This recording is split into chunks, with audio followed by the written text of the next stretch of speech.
이번에 함께 살펴볼 부분은 소설 속 시점에 대한 이야기입니다. 네, 시점. 네, 시점이라고 하는 것은 그 소설 속에서 이야기를 서술해 나가는 그러한 방식입니다. 소설서 이야기를 서술하여 나가는 방식 또는 그러한 관점을 시점이라고 이야기하는데요. 이 시점에 따른 서술상의 특징을 살펴보면은 크게 이제 네 가지 시점이 있습니다. 1인칭 주인공 시점, 1인칭 관찰자 시점에 1인칭이 있고요. 3인칭 관찰자 시점과 전지적 작가 시점이라고 하는 부분들이 나눠집니다. 네, 먼저 1인칭 주인공 시점은 내가 작품 속 주인공이에요. 주인공으로 이야기를 전개해 나가기 때문에 굉장히 주인공의 내면 세계, 내가 주인공이니까 당연히 나의 내면을 잘 알겠죠. 표현대 조과적 좋지만 이야기의 내용이 주관적일 수 있다라고 하는 그러한 부분이 있고요. 1인칭 관찰자 시점은 서술자가 관찰한 내용만을 이야기해요. 그래서 사실은 내가 본대로 이야기하기 때문에 주인공의 심리가 정확하진 않습니다. 그래서 독자들은 주인공이 아마 이럴 거야 라고 하는 심리나 성격을 추측하여 판단하게 되고요.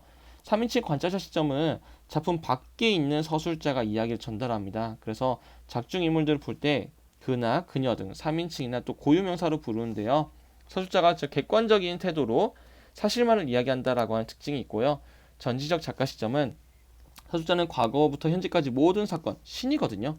네, 사건의 정황을 설명하기도 하고 등장인물의 생각이나 감정을 독자에게 알려주기도 하는 그러한 특징들이 갖고 있습니다. 하나씩 좀 더 자세하게 살펴보면요. 1인칭 주인공 시점은 내가 작품 속 주인공이라고 이야기했죠. 그렇기 때문에 내면 세계를 효과적으로 보여주면서 친근감과 신뢰감을 줄 수 있다는 장점이 있지만 하지만 독자는 주인공이 보고 느낀 것만을 알게 된다는 것에서 한계가 있고 또 자신에 대한 이야기를 하기 때문에 주관적인 그런 특징이 있습니다. 대개는 의식의 흐름 기법, 자동기술법이라고 이야기하는데요. 한 인물의 의식을 통해 인간 내면의 생각이나 관념, 본성을 아무런 제한이나 제재 없이 의식이 흐른 대로 자연스럽게 서술하는 방식을 이 자동기술법이라고 이야기하는데 이런 것들이 대표적인 1인칭 주인공 시점이다라고 볼 수 있겠고요. 네, 대개는 1인칭 시점이 나올 때 청소년 서술자가 같이 나오는 경우가 있어요. 뭐냐면은 서술자가 청소년이에요. 청소년이기 때문에 아직 상황 판단이 좀 미숙하고 그렇다고 정확한 것도 아니다라고 하는 그러한 특징들이 갖고 있는 소설들도 있으니까 네, 살펴보시면 될 것 같고요. 1인칭 관찰자 시점은 작품 속에 등장하는 부수적 인물인 내가 자신의 이야기 아니라 주인공에 대한 이야기를 전달합니다. 주인공이라 관찰자예요. 그렇기 때문에 장점이라고 하는 건 내면이 직접적으로 드러나지 않아서 긴장감과 무언가 신비감을 주는 것이 장점이지만 주인공의 심리와 성격을 추측해야 되는 그러한 특징이 있습니다.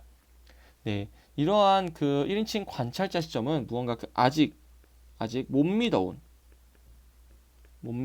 서술자로서의 그 나의 모습을 갖기도 하는데요. 예를 들면은 치숙이라고 하는 작품을 보면은 무언가 내가 그 미성숙하고 좀 교양이 없고 무지하고 좀 센스나 눈치코치가 없는 그런 서술자의 모습을 나타내기도 해요.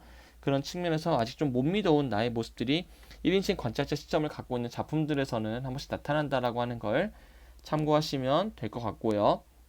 네, 3인칭 관찰자 시점은 작가 관찰자 시점이라고도 표현합니다. 이거는 서술자가 소설의 사건이나 인물의 행동을 관찰자 위치에서 서술하는 시점인데요.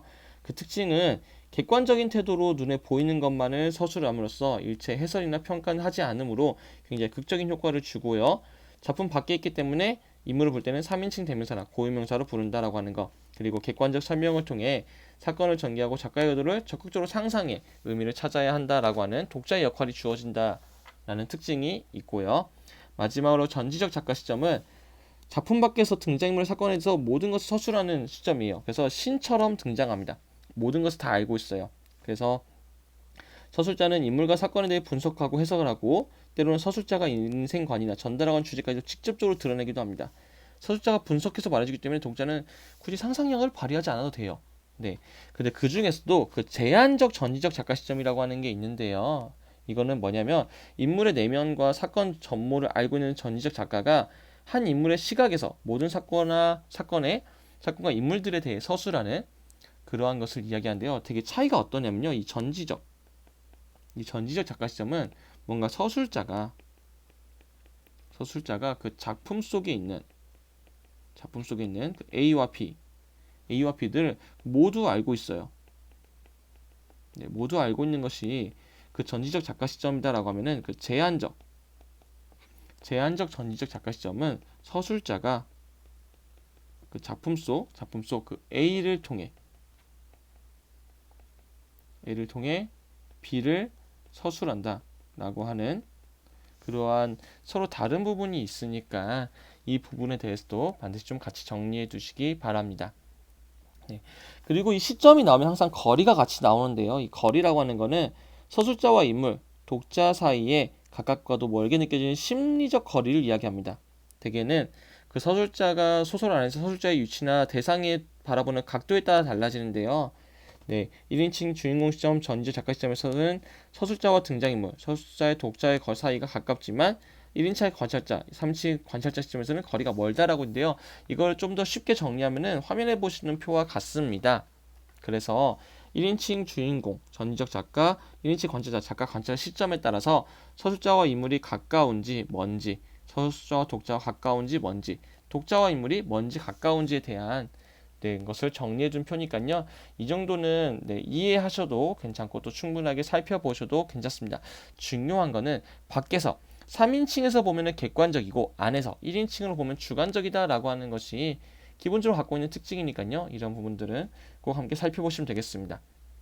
네, 작품을 읽을 때가 결국은 이 서술자와 시점이 가장 중요하게 풀어질 부분이라고 보는데요. 서술자는 소설 쪽에서 이야기를 전달하는 사람인 반면에 시점은 이야기를 서술해가는 내용이나 방식에 대한 거고요. 그래서 결국 서술자 나의 특성을 파악하면서 그 과정에서 작품의 내용과 구조에 미친 영향이 무엇인지를 이해했을 때 앞에서 이야기한 소설에서의 시점과 거리가 더욱더 눈에 잘 들어올 수 있습니다. 이런 부분까지 참고하시면서 작품을 살펴보시면 도움이 되겠습니다.